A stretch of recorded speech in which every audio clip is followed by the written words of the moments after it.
j'aimerais bien, on parle toujours de la personne. J'ai parlé de cette Quentin qui a été frappé comme ça. Un garçon de 23 ans, je pense, ça fait pleurer, qui est allé pour défendre les petites jeunes filles qui étaient dans une organisation pour la défense des libertés, etc. Et alors, jeune fille, jeune fille est très courageuse, mon Dieu. Euh, et les mâles, les chevaliers, sont allés les défendre. C'était pas très nombreux. Et lui, il est resté là, un garçon, il semblait très bon, qui venait de devenir chrétien. On peut dire que c'est un martyr. Hein? Il faut connaître la vie de ce garçon qui est resté là, avec tant de, comment on dit, de panache, affrontant. Si, j'ai toujours, je ne sais pas, qu'est-ce que nous avons appris à nos enfants. Excusez-moi de revenir sur des choses un peu personnelles, mais dans notre temps, on disait, au milieu, on disait jamais, jamais frapper quelqu'un en groupe. Jamais, jamais. Jamais frapper une femme, par exemple. Jamais toucher un plus faible, un plus petit, par exemple, un trop gros. Les, les, les, les combats devaient être toujours égal, égal. Et surtout pas en groupe. Surtout pas en groupe.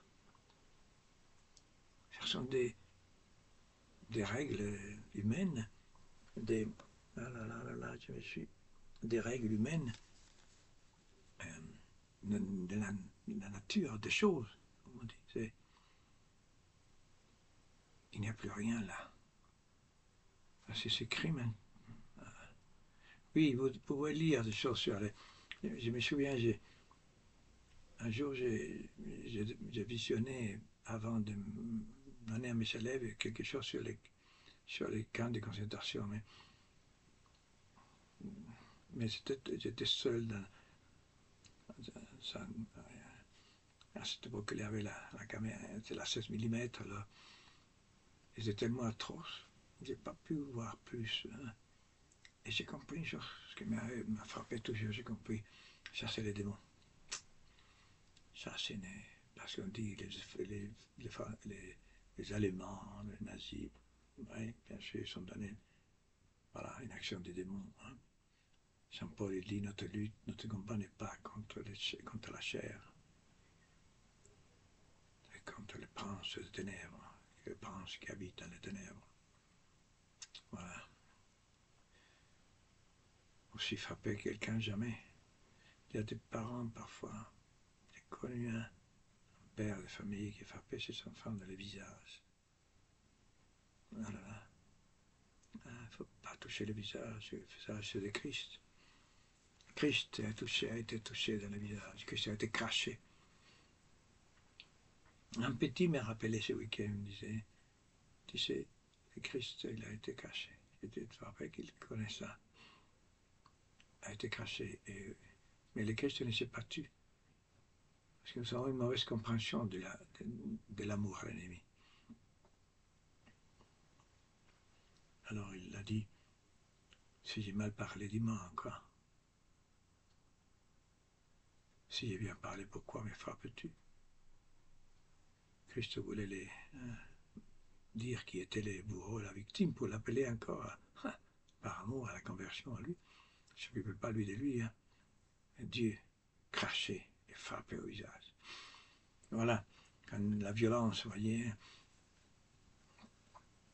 Et donc c'est pour ça que cette petite 14 minutes sont des 14 minutes un peu spirituelles. Parce que nous croyons que les combats,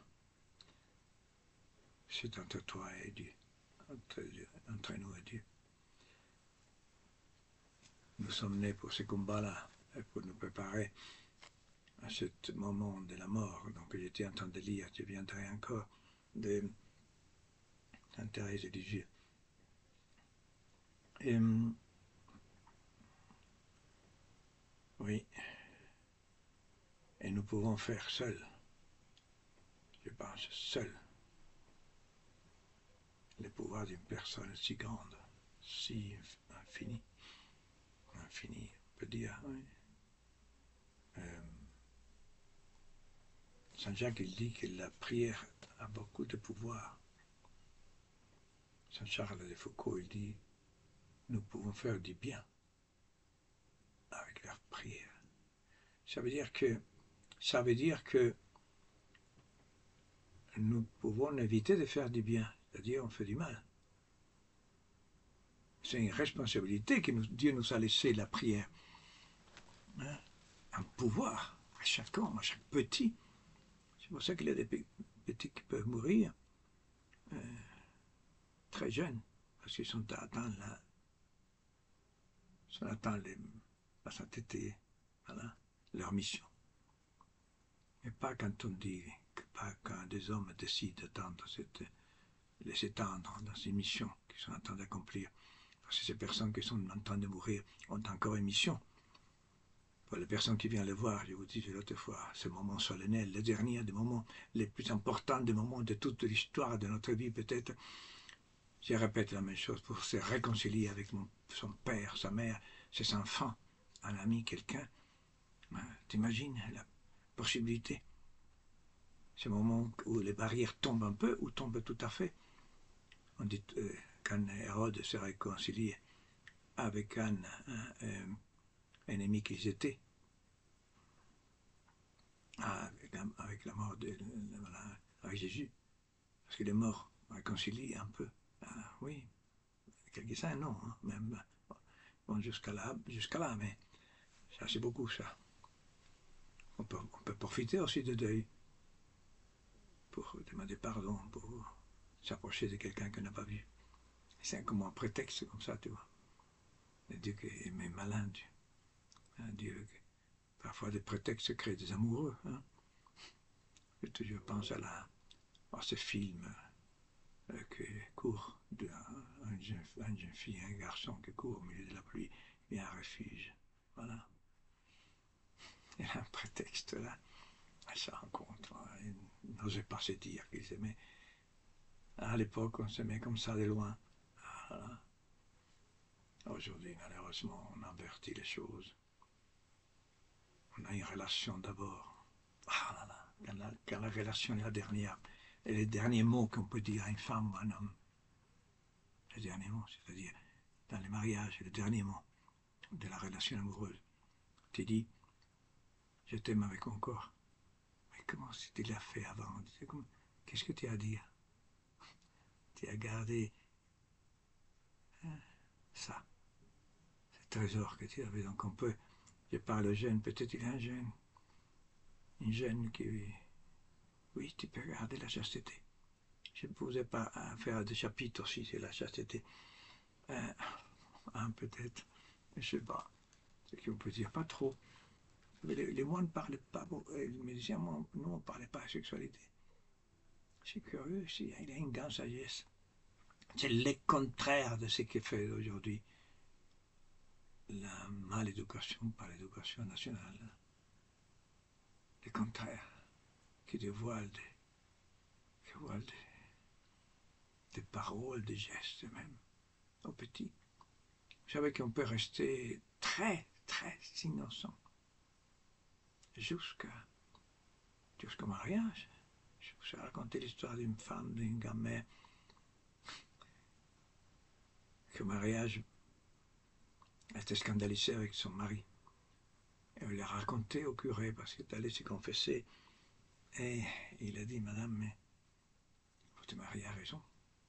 Elle pensait qu'on avait son enfant 100% dans la bouche.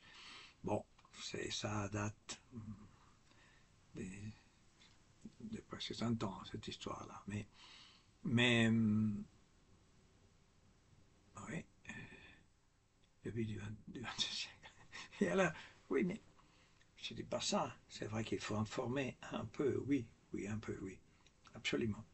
Au respect du corps, etc. Oui, absolument. Bien sûr. Parfois, on les fait peu. Mais c'est toujours très délicat. Une autre chose que je disais à un jeune homme qui voulait raconter un peu à son père, quelque chose. Son père lui dit non, non, ne parlez pas de sexualité en tant qu'homme. Son fils en tant que père, ne parlez pas de sexualité. Oui, de sexualité, mais pas de péchés sexuels, voilà ce que je veux dire. Ne te confie pas à tes enfants, tes péchés sexuels. Enfin, on nous laisse. On ne peut pas tout faire, hein.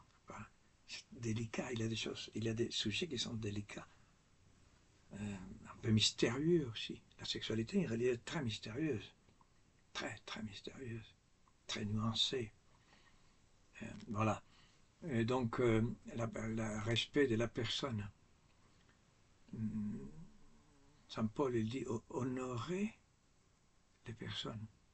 Honorer les chefs du gouvernement. Honorer c'est pour ça. Un prêtre disait à quelqu'un, honore les personnes. Bénis les personnes, voilà, souvent. Honore aussi.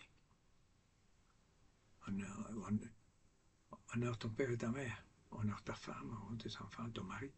Ne même prie jamais ton mari, ne prie jamais ta femme. Bénis, dit cette prêtre, bénis les personnes. Tu vois, c'est quelqu'un qui l'a béni. C'est une petite chose, mais c'est pas rien, bénis. Voilà. Et donc,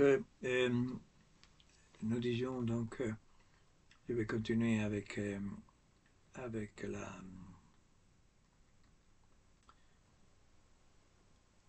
cette réalité de l'agonie. Peut-être j'ai quelqu'un qui... Mais avant, je suis un peu... Mais il reste encore... Je voudrais, parce qu'on on parle des choses si sérieuses, peut-être quelqu'un peut scandaliser. Hein. Je ne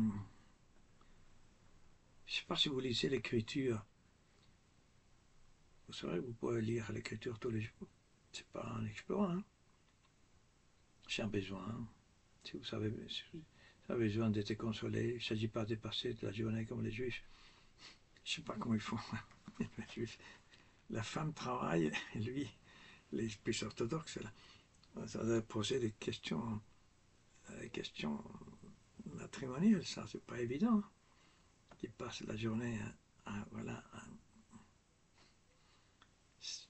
il faut un équilibre. Hein. Saint Benoît trouve le christianisme, c'est l'équilibre parfait de toutes choses. Vous pouvez prier, Seigneur, donne-moi l'équilibre en toutes choses. Donne-moi la grâce de connaître la nature des choses. Ah, moi, qui suis-je? Comment est ma sexualité? Posez des questions à Dieu. Que ça veut dire être chrétien? Que ça veut dire que tu aimes ton Père? Pourquoi que tu es mort pour moi? Que ça veut dire? Que ça veut dire, Jésus-Marie, tu as aimé ton Fils? Combien? Comment tu l'as aimé? Dit. Posez des questions à Dieu. Toutes questions, 1000 questions. Et Job, vous savez, Job, Jésus répond à Job avec 50 questions. Vous pouvez lire le livre, le dernier chapitre de Job 50. Il ne dit pas à l'autre, est-ce que tu as été où, quand tu étais, tu connais tout ça, tu connais la nature, etc. C'est très intéressant.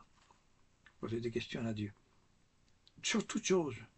Comment faire, comment penser, Seigneur, regarde. Je ne sais pas comment vivre. Je ne sais pas si par l'initiative ou pas. Dis-moi, illumine-moi. C'est avoir cette souci de la vie intérieure.